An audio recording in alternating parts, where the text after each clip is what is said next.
دكتور، كنت عايزة أعرف رأي حضرتك في الصيام المتقطع.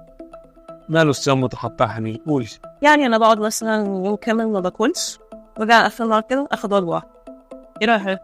يعني انت بتقعدي اليوم كله من غير وجبات وفي اليوم وجبه واحده بتاخديها قصدك يعني؟ على أساس إن أنا أخس يعني ده الصيام متقطع؟ مثلا. طب مين اللي قال لك على الكلام ده يا حنين؟ مين اللي قال لك ان الصيام متقطع بالطريقه دي؟ عارف يعني ايه الصيام متقطع اصلا؟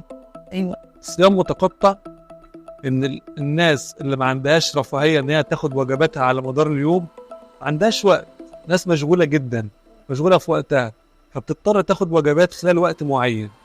الوقت ده يا اما 6 ساعات او 8 ساعات. الصيام متقطع ملوش غير 2 او طريقتين بنمشي بيهم فقط لا غير. اول طريقه ان احنا لما نعوز نعمل صيام متقطع خلينا عارفين ان احنا لازم ناخد وجباتنا بدري، ما نتاخرش في وجبات حتى لو عملنا على الاكل.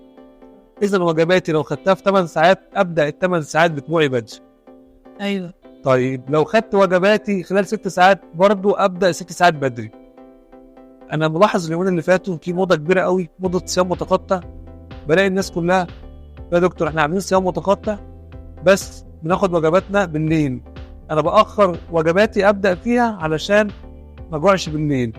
على فكره الحرق كله بيشتغل الصبح، او 80% من الحرق او معدلات الايض بتاعت الجسم بيكون فعاله وقت الصبح.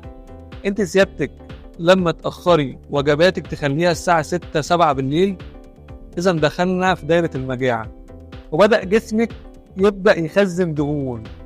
عايزه تعملي صيام متقطع ما عندكيش وقت، حطي لنفسك ليميت 8 ساعات بس ابدايهم بدري.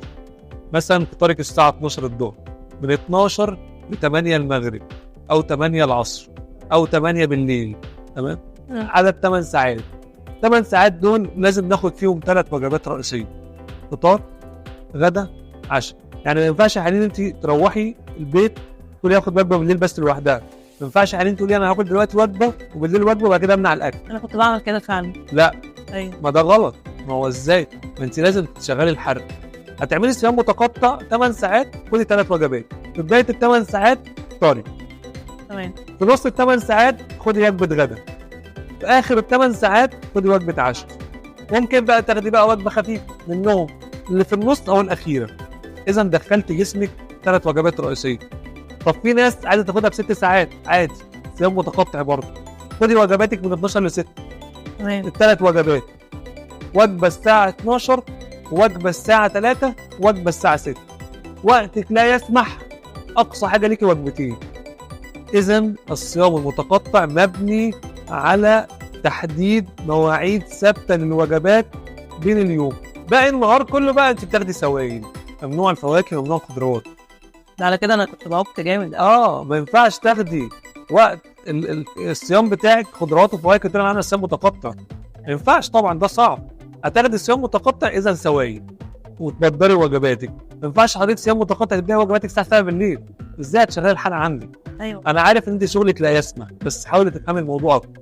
ابداي بوجبه خفيفه، لو انت في الشغل ابداي بوجبه خفيفه، اي كوبايه زبادي وفاكهه، وكملي وهكذا.